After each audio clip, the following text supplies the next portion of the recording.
Em nome do Pai, do Filho e do Espírito Santo. Meu Senhor e meu Deus, eu creio firmemente que estás aqui, que me vês, que me ouves.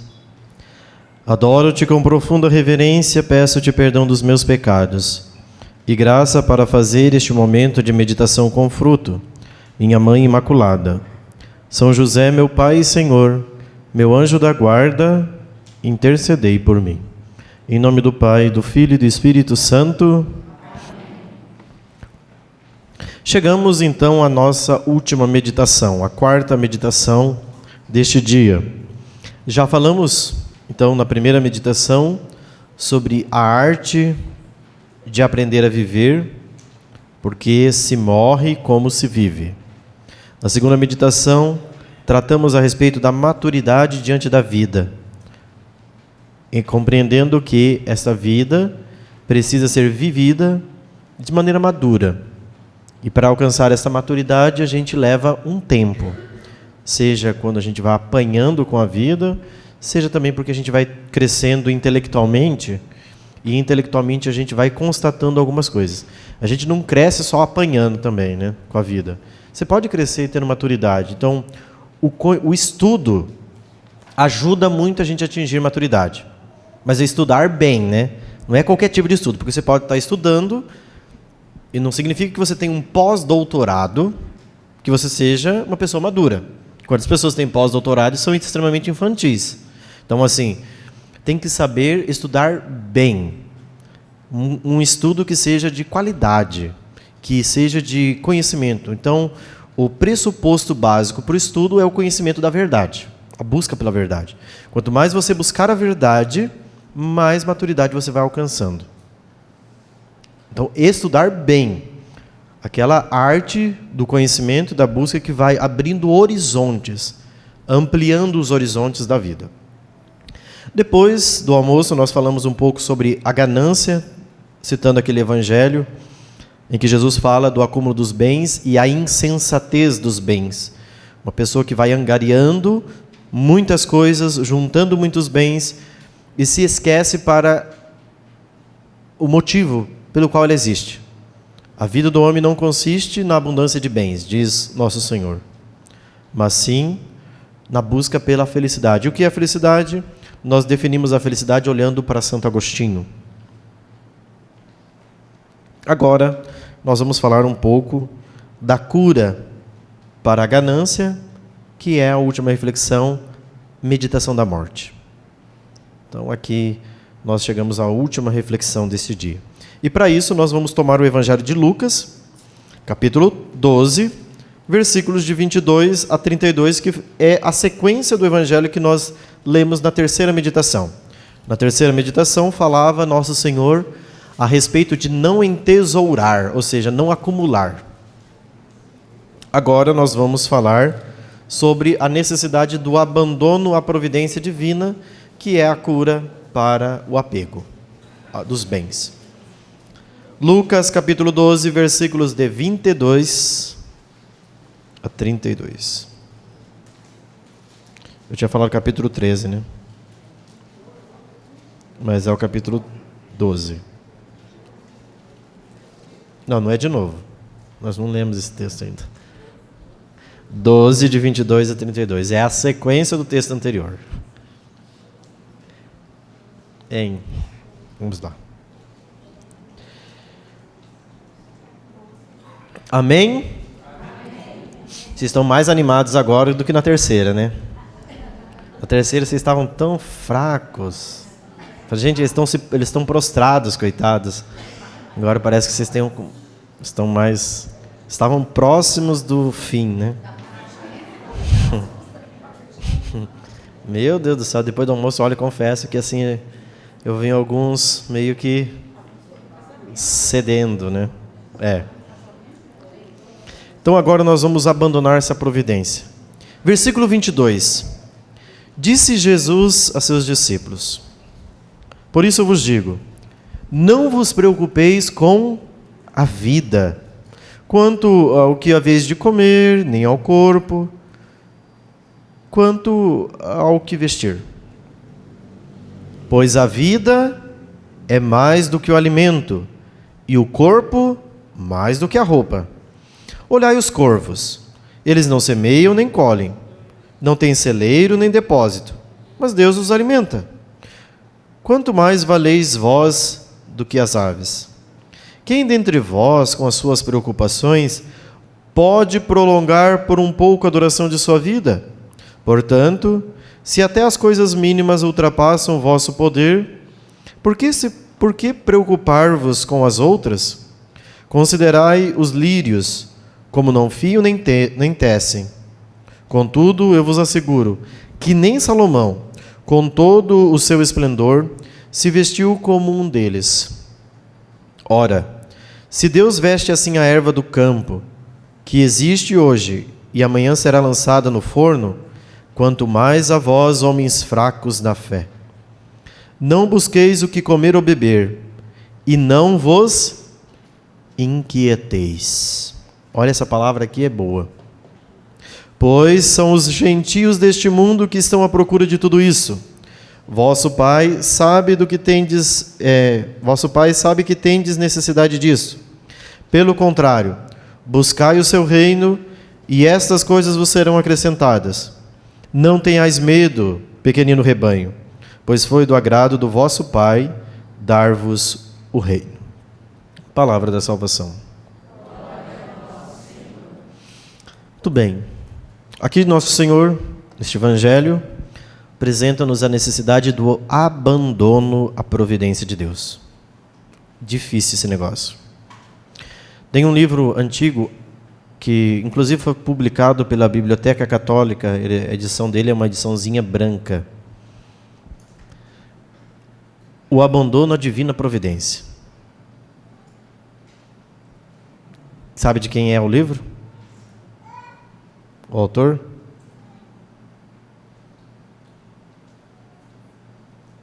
Ninguém viu esse livrinho?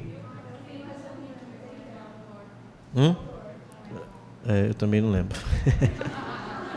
Por isso que eu perguntei. Mas é um livrinho branco, fantástico,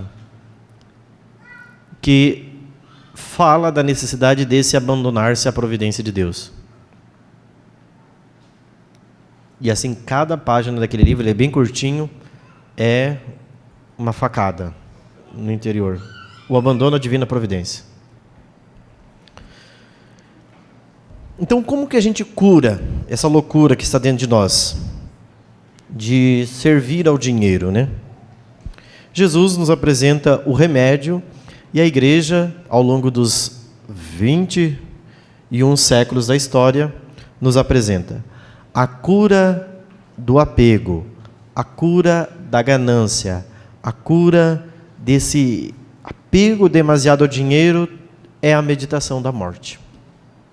Curar este apego é a gente meditar um pouquinho que a gente vai morrer. Jesus no Evangelho diz a seguinte: atenção. Em que consiste a vida do homem, né? Então, tomai cuidado para todo tipo de ganância. Então, nós encontramos uma palavra no grego aqui no Evangelho que é a pleonoxia. Pleonoxia significa acúmulo de bens. Porque a gente precisa distinguir um pouco. Existe aquela pessoa que é avarenta, ou seja, mão de vaca. Tem, mas não abre a mão. Passa com um sorrisal na represa e não faz nada. E tem aquela pessoa que acumula. Os dois são pecados. Mas tem aquele que é mão de vaca, não é porque ele tem medo de acumular, porque ele não gosta de gastar mesmo.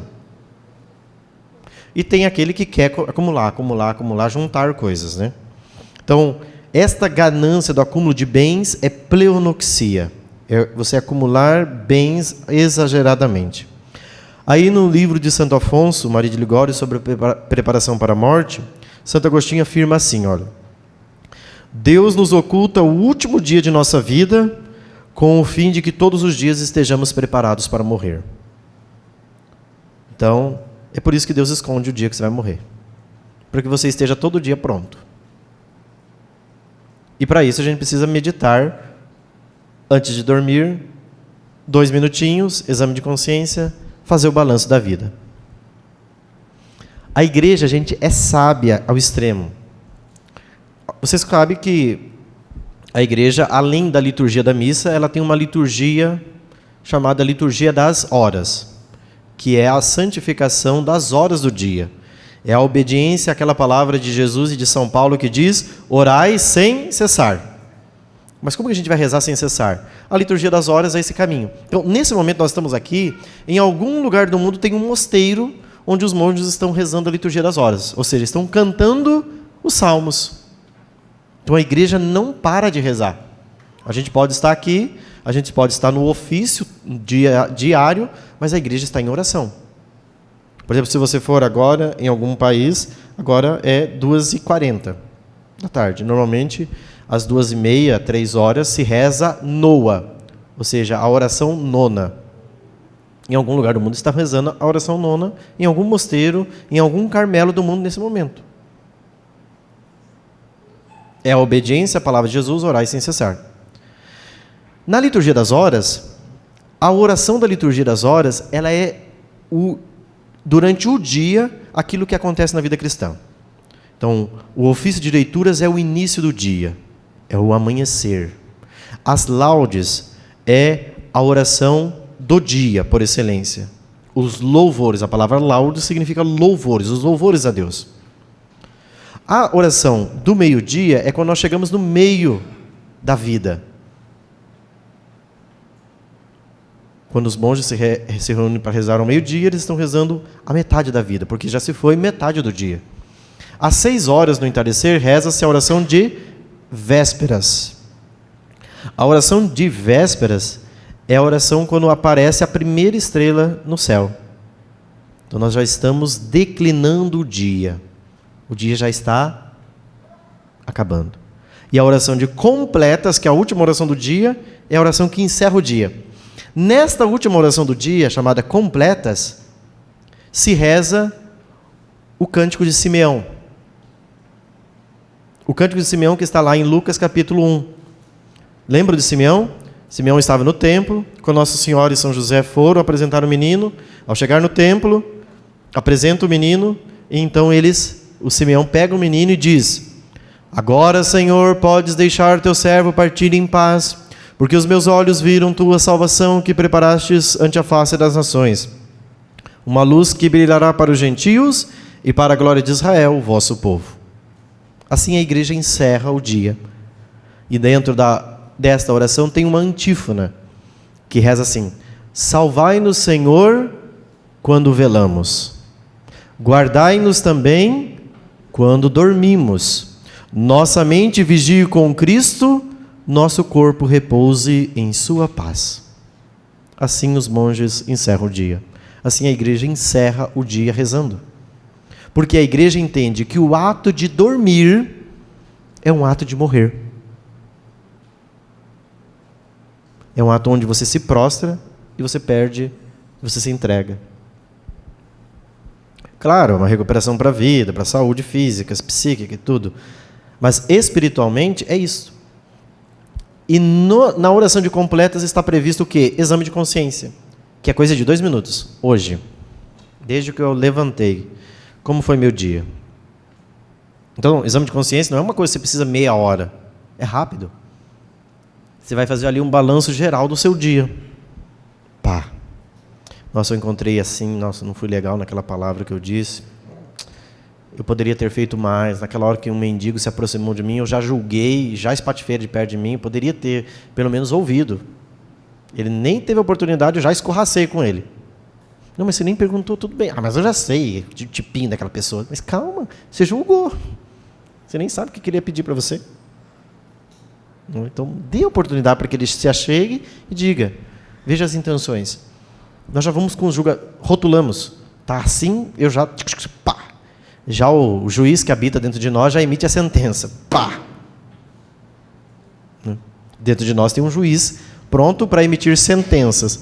A gente critica, às vezes, as autoridades acima do judiciário, que estão emitindo a bel prazer sentenças, mas nós também não fazemos diferente. Não é? As pessoas chegam, a gente já está com a sentença pronta. Não dá nem tempo para as arguições das pessoas, né? Está aqui, está sentenciado. Você não presta. E aí a gente critica quem faz isso acima de nós. E não estou defendendo. Eu estou só dizendo que nós somos juízes a todo instante. Estamos prontos para tecer uma sentença e julgar as pessoas facilmente. A todo instante. Seja pela forma como ela se comporta, seja pela forma como ela nos aborda, enfim. Nós estamos assim prontos, sempre. Então, a oração de completas é a oportunidade de você balancear a sua vida. E isso não dá trabalho, gente. Ajoelha na pé da sua cama e pensa, como eu fui hoje, o que eu fiz, o que eu posso fazer melhor amanhã? Senhor, dá-me a graça para amanhã eu levantar e ser um pouquinho melhor, porque hoje eu fui bem ruinzinho. Muito bem, amanhã tenta de novo. E começa a ser melhorzinho, para de ser ruinzinho. Né? Então, Jesus, ao contar esta parábola, ele nos dá a oportunidade de a gente olhar para a insensatez da nossa vida. E é possível que muitos de nós ainda não fizemos essa experiência com Jesus de constatar a nossa necessidade e a nossa dependência para com Deus. E por isso a gente tem muito medo de se abandonar à providência divina. Por isso agora eu quero convidá-los a pensar um pouco sobre a morte. Isso não é depressão, não é deprimente, mas é uma coisa certa. Infelizmente, hoje, a sociedade contemporânea ela rotula a morte como uma coisa assim, ruim, assustadora. Veja, se você vai comprar um veneno, qual é o símbolo que está lá para expressar a morte? E aí, gente, nossa, que coisa. Se você vai lá na subestação da Copel, para identificar que existe perigo de morte, tem o que lá? Uma caveirinha. Só que a gente olha assim a caveira como uma coisa ruim. Mas os santos, eles sempre traziam uma caveira no quarto.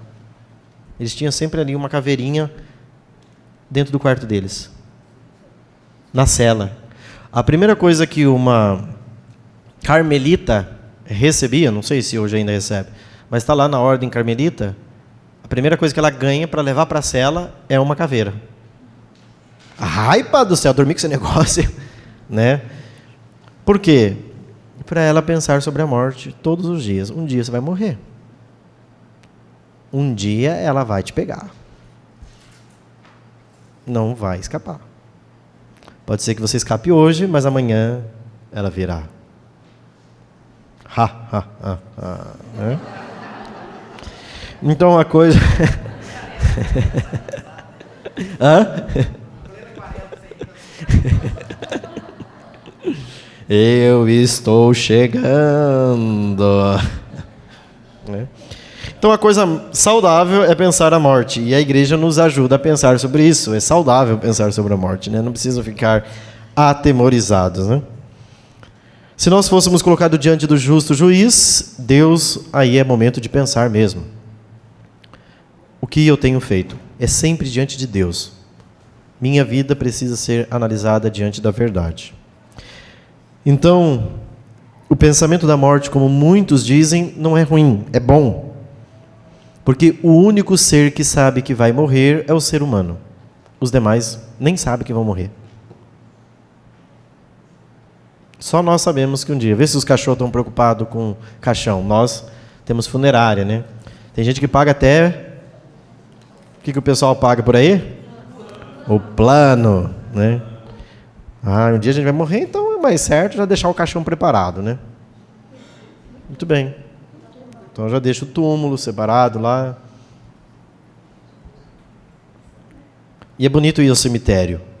Uma coisa que ajuda bastante a curar, quando você estiver com muita raiva. Nossa, eu quero esganar aquela vagabunda que falou aquilo de mim, né? Nossa, não falam isso? Ai, padre falando, eu não falo isso. Fala assim, fala até coisa pior dentro da tua cabeça que eu não quero falar, né? Que você sabe que está aí quando você tem raiva de uma pessoa. Eu fui contido, né? Mas tem gente que fala coisas mais absurdas. Quando você estiver irado, vá 5 minutos no cemitério, entra lá e veja os túmulos. João Teodoro dos Santos, 1942. Olha aqui. 1942 morreu, infeliz. Está aqui. O que será que tem debaixo aqui deste mármore, desse túmulo maravilhoso, estupendo? Nem osso talvez tenha. Então, isso nos ajuda a colocar o nosso coração no lugar. Com muita raiva, a gente precisa de uma coisa impactante que possa fazer a gente descer do pedestal. E uma das coisas que nos fazem descer do pedestal é a meditação da morte. Por quê? Porque a pessoa gananciosa, a pessoa que acumula, a pessoa raivosa, a pessoa soberba, a pessoa vaidosa, ela tem um problema que Jesus diz no Evangelho, aqui, que é a mesma preocupação daquele que quer acumular, inquietação. E se nós voltarmos 2 capítulos antes, Jesus advertiu Marta justamente por isso. Pega lá, Lucas 10, versículo 38. Viu? Versículo 38.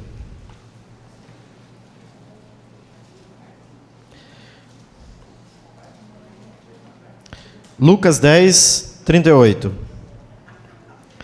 Mas pode pegar, vamos lá para frente, é no versículo 41. Lucas 10, versículo 41. Jesus vai na casa de Marta e Maria, tem toda aquela trama que a gente sabe. Marta fica incomodada lá com Jesus, porque ela está lá preparando, né, a comida, e a bonitona da Marta sentada, batendo papo. Maria, perdão. E Marta lá, ocupada com os afazeres. Então Marta vem na sala e diz: Senhor, não te importas que minha irmã me deixe aí enquanto eu tenho tanta coisa para fazer? Jesus voltou-se para ela e disse: Marta, Marta, tu te inquietas e te agitas por muitas coisas. A inquietação e a agitação é fuga. Se você está muito agitado, se você está muito inquieto, você está fugindo de alguma coisa. De que você está fugindo? É que nem uma coca. Você agita, acabou. Explode. Então, por que o nosso coração se aquieta, como o coração de Marta? Porque nós esquecemos daquilo que é o único e o necessário. Deus. Deus é o único e necessário. Então, tudo na sua vida vai ser tirado. A única coisa que não vai ser tirada da tua vida é o amor que você teve por Jesus. O resto, tudo vai ser tirado. Sua esposa você vai perder. Espero que essa manifestação não seja nada assustador, né? Sua esposa você vai perder. Seus filhos você vai perder. Tudo você vai perder. Você só não vai perder a amizade com Jesus. O resto, você vai perder tudo. Você vai perder a aparência física. Quanta gente cuidando do corpito. Quanta gente está querendo comprar juventude, gente. Mas não compra, né? Tem gente que quer comprar status. Status perde também. Tudo vai ser tirado, mas absolutamente tudo. Então, se você não está em estado de graça, trate-se de confessar, para buscar a graça de Deus, a amizade com Cristo. Então, essa última reflexão eu quero propor o seguinte: onde está a sua vida real? Tem gente que passa a vida inteira juntando dinheiro e no final não tem saúde para usufruir. Guardou, chegou no final da vida, aí não tem saúde para viajar.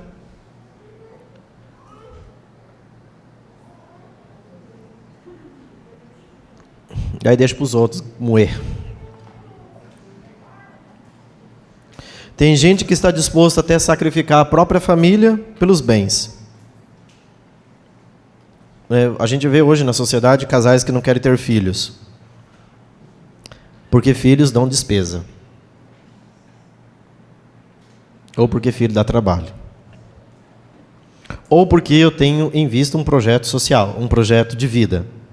Então, eu preciso fazer minha faculdade, depois eu preciso fazer uma pós-graduação, depois eu preciso fazer um mestrado, depois eu preciso fazer o doutorado, depois eu preciso fazer o pós-doutorado, depois eu vou fazer o transdoutorado, enfim.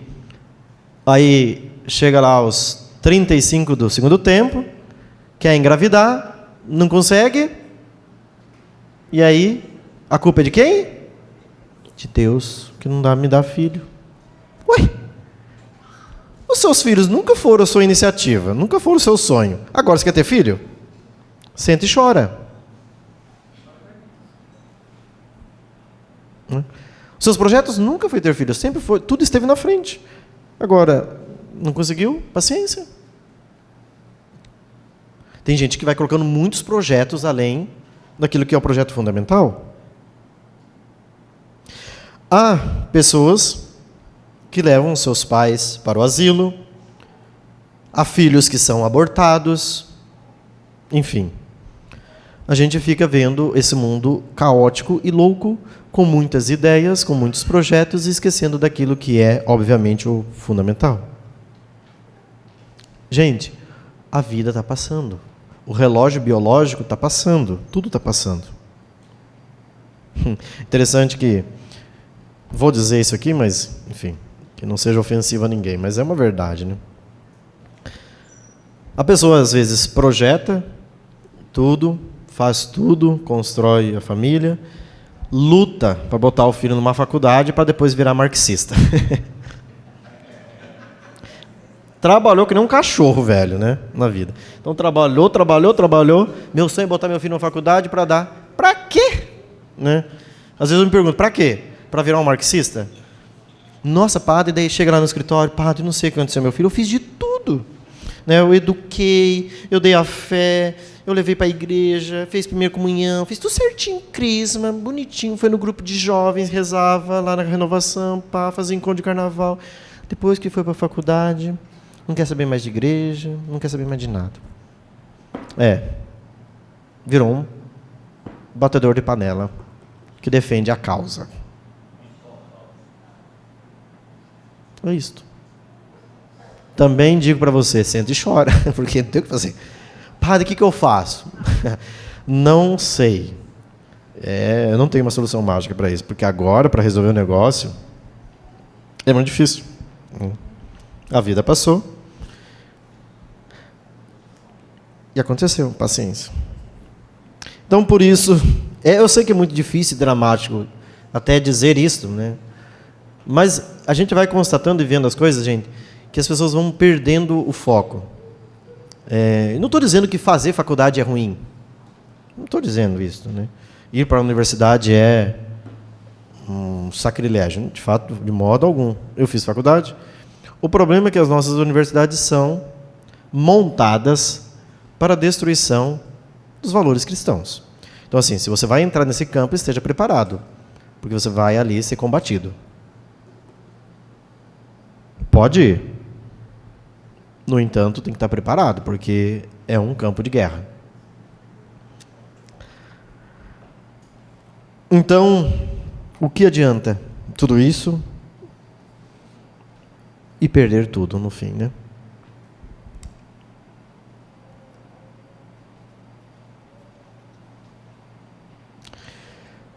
Pensar sobre a morte é esta ocasião de avaliar a nossa vida, de ver o que verdadeiramente vale a pena. Esse povo que estão nos ambientes universitários e que não estão interessados nem um pouco com princípios e com valores, não vão parar um dia para isso daqui que nós estamos fazendo, gente. Na verdade, se eles forem tratar da morte, eles vão tratar de que forma? De modo jocoso, para debochar, para insultar, para isso. Mas eles não vão tratar a morte como de fato ela deve ser tratada. E nós não estamos tratando a morte como uma coisa ruim, ao contrário. Nós estamos olhando a perspectiva da morte como uma passagem. Aquilo que Santa Teresa dizia, não morro, eu entro na vida. A morte para mim é uma passagem. Francisco de Assis é muito claro também a dizer e chamar a morte de irmã. Irmã morte. A morte é minha irmã. Então eu preciso estar reconciliado com ela. Não precisa ter medo dela. ela não me fará mal algum. Então, que este processo possa nos ajudar a olhar para a nossa vida e a pensar e meditar. O caixão não tem gaveta. Daqui eu não vou levar nada. E o que vão fazer com os bens que eu angariei nessa vida? Então, o que eu quero propor desse retiro para vocês? Que a gente possa levar para as nossas casas um firme e sério propósito de todos os dias fazer um breve exame de consciência. Faça isso. Tente fazer. É desafiante. Ou seja, fazer um balanço diário. E pergunte todas as manhãs, quando você acordar: e se hoje for meu último dia, como eu vou amar Jesus? Se hoje for seu último dia, ninguém sabe aqui se vai chegar em casa vivo hoje, hein? Nem os que estão morando em Bandeirantes sabem se vão chegar. Misericórdia é.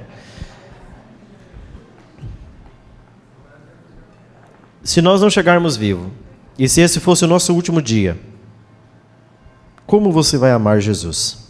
Ou como você amou Jesus?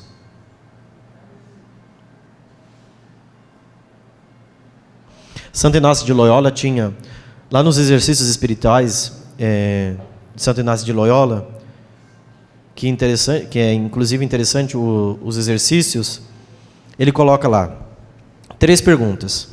O que eu fiz? O que eu tenho feito? E o que eu farei? O que eu fiz até hoje para Nosso Senhor, amando as pessoas. O que eu tenho feito no hoje? E o que eu pretendo fazer? Adiante. Isso nos ajuda diariamente a colocar a nossa vida. E, gente, eu não estou fazendo terrorismo, porque não foi eu que inventei a morte, né? E não foi Deus também que inventou a morte. A morte é uma consequência do pecado original. A morte entrou no mundo pela desobediência. Diz São Paulo na carta aos Romanos. Aos Romanos, se não me engano. O salário do pecado é a morte. Então nós morremos porque pecamos. Esta é a consequência dolorosa e nefasta da nossa vida. A morte é, portanto, a separação do corpo e da alma. Sua alma se separa do corpo. Tem um livro do padre Garrigou Lagrange. Esse nomão. Garrigou. G-A-R-R-I-G-O-U. Garrigou Lagrange. Ele foi dominicano, grande sacerdote inspirado nas obras de Santo Tomás de Aquino para escrever. E o padre Garrigou Lagrange escreveu um livro, O Homem e a Eternidade. Neste livro, Garrigou Lagrange descreve a eternidade e descreve o que vai acontecer no momento exato da nossa morte. O que a fé católica entende. Então, naquele momento que houve uma separação do corpo e da alma, a alma ela vai de maneira imediata para o julgamento particular. O corpo é aquilo que nós vemos que vai para o cemitério. Então, a alma vai para o julgamento imediato. Diante do julgamento, tem 2 caminhos: salvação e perdição. Ou a alma é imediatamente salva, ou a alma vai imediatamente para o inferno. Salvação não significa céu. Salvação significa que você pode passar pelo estágio do purgatório, que muito provavelmente nós vamos passar, para purificar das faltas cometidas quanto à culpa que devemos nesta vida, e depois entrar no céu. Por condenação, não tem outro caminho, é só inferno de maneira imediata. Então, gente, a coisa mais importante não é a celebração de Ezequias. A celebração de Ezequias é importante para a família, mas para o morto não serve nada. A celebração de Ezequias não é mais importante do que o sacramento da confissão e do que o sacramento da unção dos enfermos.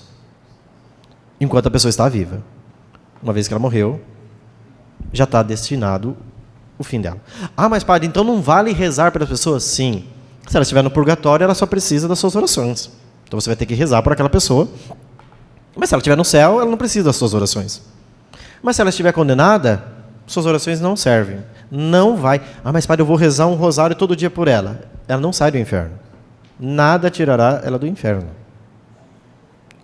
A condenação eterna. Isso é fé católica. Isso é o que nós cremos. E aí o padre Garrigou Lagrange diz: por que nós estamos nesta realidade material do corpo, nós não conseguimos perceber a gravidade do pecado. Só que, no momento da morte, você vai ver o que significa estar em pecado grave. Santa Teresa d'Ávila, doutora da oração, grande mestra, ela pediu para Jesus um dia, isso está descrito no castelo interior, nas primeiras moradas do castelo. Ela diz e pede para Jesus que ele mostrasse o que era uma alma em pecado mortal. E ela descreve isso no castelo interior. Uma alma em pecado mortal é um corpo em decomposição, disse Jesus para Santa Teresa. Ou seja, você está em decomposição eterna. É isso. E se você morre nesse estado, você só vai terminar de decompor-se eternamente no abismo. Isso não é para aterrorizar. Ao contrário. É para mostrar a necessidade de nós estarmos em amizade com Deus através do estado de graça. Isto é, através da confissão. Jesus nos deixou um meio ordinário para estabelecermos amizade com Cristo com o sacramento da reconciliação, para estarmos em plena amizade com Cristo e arrancarmos dos nossos corações toda qualquer espécie do pecado. Então não há o que temer. Nós merecemos, evidentemente, o castigo, a condenação eterna, mas nós vamos lutar até o fim, Jesus, e não vou desistir de vós, porque eu quero entrar convosco na comunhão eterna. Eu não mereço o céu, mas eu quero participar daquela felicidade que o Senhor reservou desde toda a eternidade, da qual o Senhor reservou para mim. Eu quero. E eu não vou desistir disto. Então, meus queridos, nós somos uma faísca, um grão de areia na praia. Faz alguma diferença? Na praia, você não faz diferença alguma.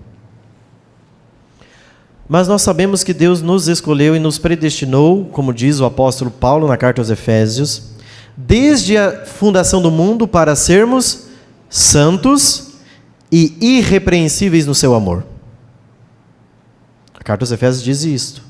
Deus nos chamou e reservou desde toda a eternidade para que a gente chegue àquilo que Deus sonhou para nós. E Deus não sonhou pouco, não. Deus sonhou muito para nós. Deus sonhou a eternidade para nós, a eternidade que não tem fim. Portanto, que esta reflexão possa nos ajudar a entender que a meditação acerca da morte é uma cura para a nossa alma. Preparar-se para a morte não é você ficar pensando, eu vou morrer. Nossa, amanhã eu vou morrer. Eu posso morrer hoje? Amanhã eu posso morrer. Não. É conscientizar de que, diante da morte que está como uma possibilidade na minha vida, eu quero estar em paz com todos. E quero viver bem antes que a morte chegue e eu não posso fazer mais nada.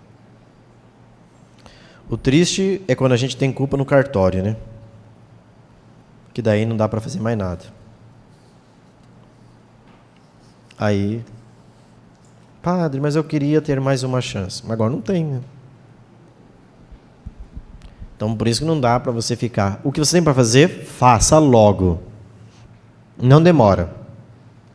Depois não adianta. Ah, mas eu poderia ter pedido perdão, eu poderia ter dado um beijo, eu poderia ter feito aquilo. Mas não deu tempo. Agora... E, gente, não é ser frio, é ser real. Né? Cai na real. Pronto. É assim. A nossa vida é um instante que passa. Vamos lá, Dona Eliane.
Essa música é do Valmir Alencar, Ministério Adoração e Vida. A música é de 2011, se não me engano, se chama Em Santidade. Uma música que, composta por ele, Valmir Alencar compõe muitas músicas e tem um tato todo especial na composição de músicas, desde 1984, como cantor católico, né? E dentro dessa música ela fala justamente, né? Como posso eu querer que a bênção do Senhor venha sobre minha casa? Como posso esperar que meus sonhos e meus planos aconteçam? Então, como que eu posso esperar? Se a minha vida passa longe da verdade que eu ouvi, né? A igreja me dá conselhos e eu não ouço os conselhos da igreja. Como que nós vamos viver na santidade sonhada por Deus para nós? Como São Paulo diz, Deus quer que nos tornemos santos e irrepreensíveis no seu amor. É para isso que nós somos chamados. Essa é a nossa meta, essa é a nossa aspiração. Claro, gente, a gente começa a buscar a santidade e vem um problemão diante de nós. É que a gente pensa que a santidade tem que acontecer daquele jeito, tem que ser assim. Só que o problema, você vai para a vida dos santos, não é assim que a santidade acontece, não um passe de mágica, um pirim-pim-pim, puf. Não. A santidade é uma conquista diária, uma luta diária. E cada um precisa chegar a esta santidade dentro do seu estado de vida. Eu preciso ser santo aonde? Aonde eu exerço o meu ministério sacerdotal. Quando eu saí do seminário para vir para o santuário, eu não sofri nem um pouco. E não é pela frieza, porque eu tenho consciência. Olha, eu cumpri minha missão lá, agora eu vou para o santuário. O dia que eu for sair daqui, talvez, não sei, vai ser muito difícil derramar lágrimas, né? Chorar. Não, chorar de alegria, que horror. Mas assim, porque missão cumprida, vamos para frente, né? Vida que segue, entendeu? Partiu. Hashtag partiu para a nova missão. Por quê? Porque assim é a vida, feita de encontros e partidas. Então, a consciência de que, enquanto aqui estou, eu devo cumprir meu estado de vida, que é ser padre e gastar minha vida por aqueles que pelos quais Deus me confiou. Ponto. Vamos trabalhar? Vamos. Arregaça as mangas e vamos. Mas vai chegar um momento em que eu tenho que partir. De boa. Na vida matrimonial, mais ou menos é assim também, só que daí não tem partidas, né? Tem partidas só na morte, né? Mas aí você tem lá diante de si, na sua casa, um estado a ser cumprido, uma vida a ser cumprida, com aquela pessoa que você escolheu e que você escolheu unir-se para ser santo. E que você vai precisar santificá-la e vai precisar se santificar também. Que é um processo constante. Então, tire uma ideia de santidade imaginária. Nossa, tal. Porque isso só existe na tua cabeça. No mundo da vida dos mortais, a santidade é luta, é cai, levanta, levanta, cai, cai, levanta, levanta, cai, cai, levanta, levanta, cai, cai, levanta, cai, levanta, levanta, cai. Ponto.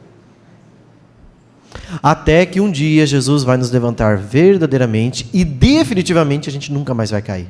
Ele vai nos tomar pela mão e dizer: vinde benditos do meu Pai, e recebei como tesouro a herança que está reservada desde toda a eternidade. Só aí. Enquanto Jesus não pegar na tua mão e levantar-te definitivamente, é assim. É como o Padre Pio de Pietrelcina dizia, né? É vida de cachorro. Não os pets, né? Mas é vida de cachorro. Apanhar, sofrer. A vida de santidade é uma luta constante. Então que este retiro seja para nós uma oportunidade de nós avaliarmos a nossa vida neste tempo da Quaresma e caminharmos na direção da Páscoa do Senhor, resolutos e resolvidos a sermos melhores. Hoje fizemos uma parada no meio do caminho, um acampamento de encontro de cristãos para analisar a nossa vida para continuarmos nossa caminhada peregrinando nesta vida até a pátria do céu. Nós somos, como a própria igreja nos ensina no catecismo, uma igreja militante. Nós estamos militando nesse mundo, como soldados de Cristo, rumo àquela pátria que Deus nos preparou desde toda a eternidade. Que não nos falte a graça de buscar verdadeiramente aquela e tão sonhada pátria. Virgem Maria, nós vos louvamos e agradecemos ao longo por este dia que tivemos. Concedei-nos os dons do Espírito, a doçura da vossa graça. Ao nos aproximarmos agora neste entardecer da celebração do memorial da paixão, morte e ressurreição do vosso Filho, concedei-nos que possamos nos alimentar da Eucaristia e sermos saciados nesta fonte de graças, do pão da vida, que alimenta a nossa fome, cura as feridas da alma e do corpo e nos dá forças para combatermos o bom combate da fé. São José,